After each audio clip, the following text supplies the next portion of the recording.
the Bay Area. So please be with us for that.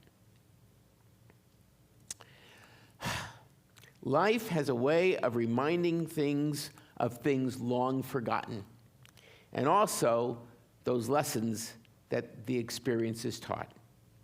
This past week, I had a couple such moments occur. First, like many of you, my phone has a feature on it that scares me sometimes.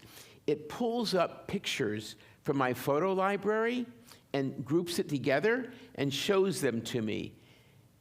Sometimes it's pretty random, and sometimes it is downright scary how much and how well it knows what to show me at what time.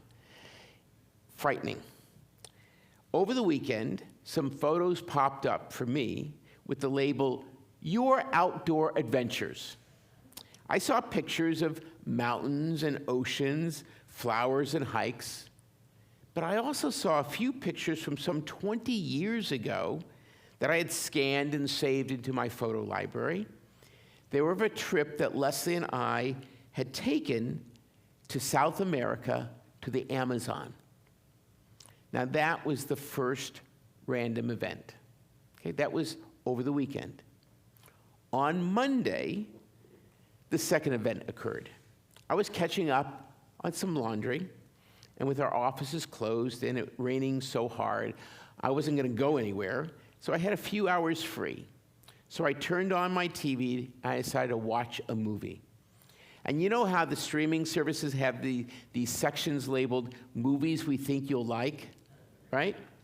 Well, now this is the scary piece. The very first recommendation was for a 1997 movie called Anaconda. Now, I'd heard of it, but I'd never seen the movie before.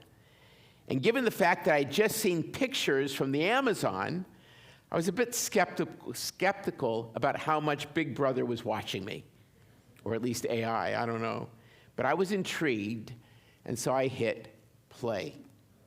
Now, if you ever saw the film, it has Jennifer Lopez in it, it has Jon Voight in it, and you'll remember it was both pretty scary and also pretty cheesy. So why do I tell you all this? Because those two events brought to mind that trip that Leslie and I took to the Amazon. I hadn't thought about it in years, but as I began to dredge up those memories from the back of my brain, I recognized that there was an important lesson that I learned back then that I had forgotten, but a lesson that I wanted to share with you tonight. So 20 years ago, Leslie and I traveled to the Amazon.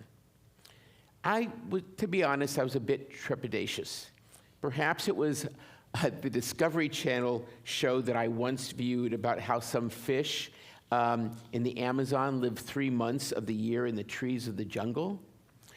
Perhaps it was the James Bond movie, I forget which one, where James is threatened with and is eventually the bad guy's eaten by piranhas. Do you know that one? I forget who was in it. Anyway, despite those worries, though, I went. We flew to South America, and we landed in Manaus, Brazil. Now, Manaus sits on the banks of the Rio Negro River, which is the major tributary that merges with the Solimões River, which together form the Amazon. So the first day that we got there happened to be Shabbat. Leslie and I were, I just have to say, we're dressed quite nattily in our zip-away pants and our layered tops, covered with both sunscreen and fabric-eating deep insect repellent. We boarded boats to take us on the 90-minute trip east on the Rio Negro to Araujo, which is literally a treehouse hotel. As I said, it was Shabbat morning, and only Leslie and I were Jewish on this trip. But as I sat on the boat riding over to Araujo, I began thinking a little bit about Shabbat.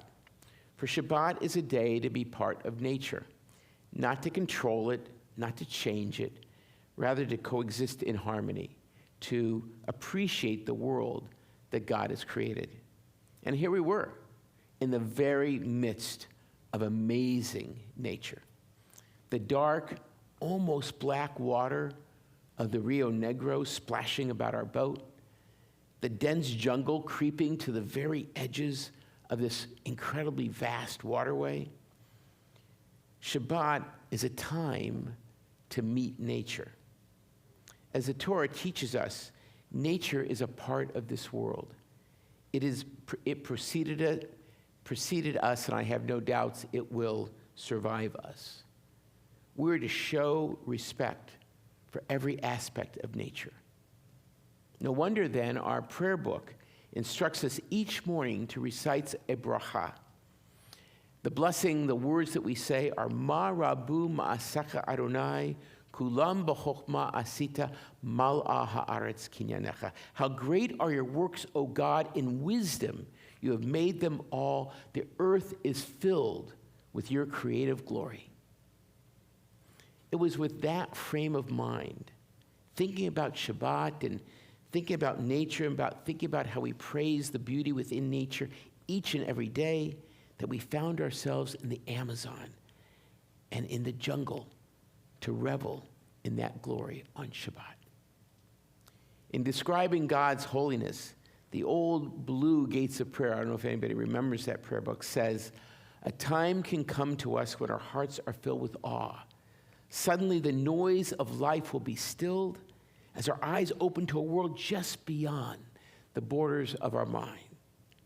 All at once there is a glory in our soul. Ha'el HaKadosh, the holy God, O majestic presence, a world ablaze in splendor. Now, to be honest, the meaning of those words had escaped me for years. I would read it at services, but I didn't really understand it.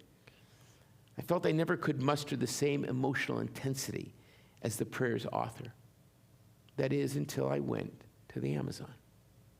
And during our trip, on 3 separate occasions, I found myself experiencing the sheer, unadulterated wonder of nature, an emotional intensity rarely felt.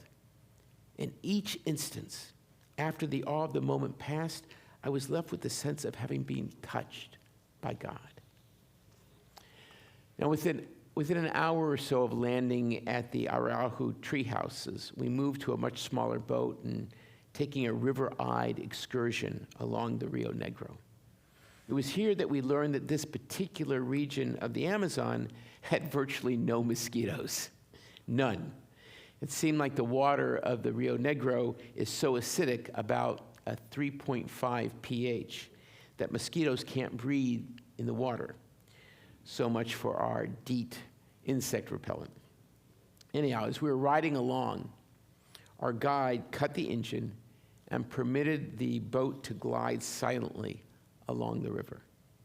He began pointing out with what our eyes until then had not seen: the crocodile basking in the sun along the edge of the river, the hawks and the vultures sitting silently atop the jungle canopy, the white-bottomed 30 feet of bark of each and every tree that we passed.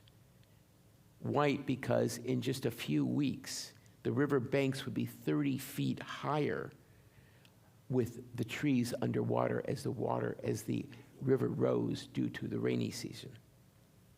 And then as we sat there, a huge thing emerged out of the water, just yards from the boat. "What's that?" someone in the group asked. With a smile on his face, our guide explained that more than fish live in the waters. The Rio Negro is home to a rare species of pink dolphin. If we watch carefully, he advised, we could see families of beautiful dolphins, fathers and mothers and children frolicking in the waters, as if on cue, kind of animatronics. 2, what we assumed to be a mother and a child, leapt out of the water and dove back in, their telltale dorsal fins vanishing ever so quickly.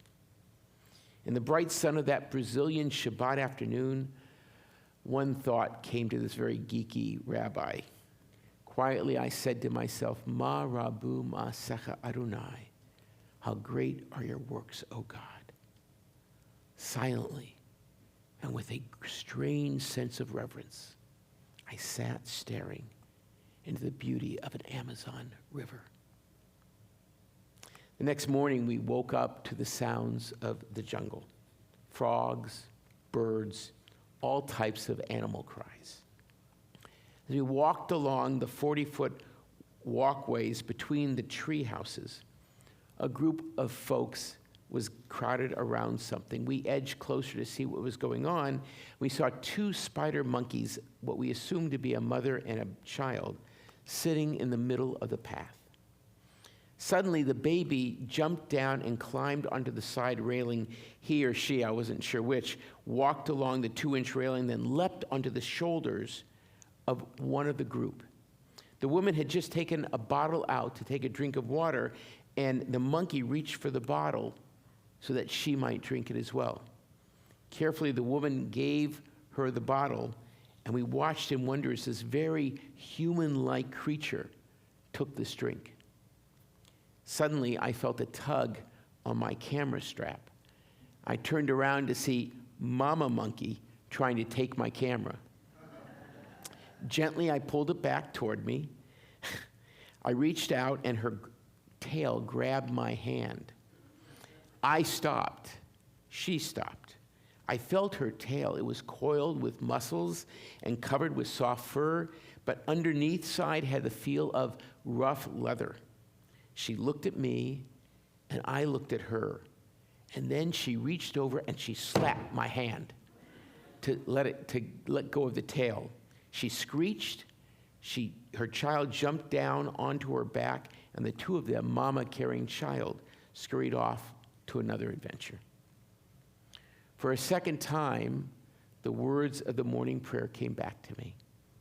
Ma Rabu Ma'asecha Adonai. How great are your works, O God. But then I thought of the second piece. Kulam b'chokhmah asita. In wisdom you have made them all. These spider monkeys, these amazing creatures of nature, were and are a part of the greater plan. They have found their niche on earth. They have endured far longer than humanity. Indeed, they are our ancestors. These are intelligent, caring, nurturing, complicated beings. They too have been created in God's image.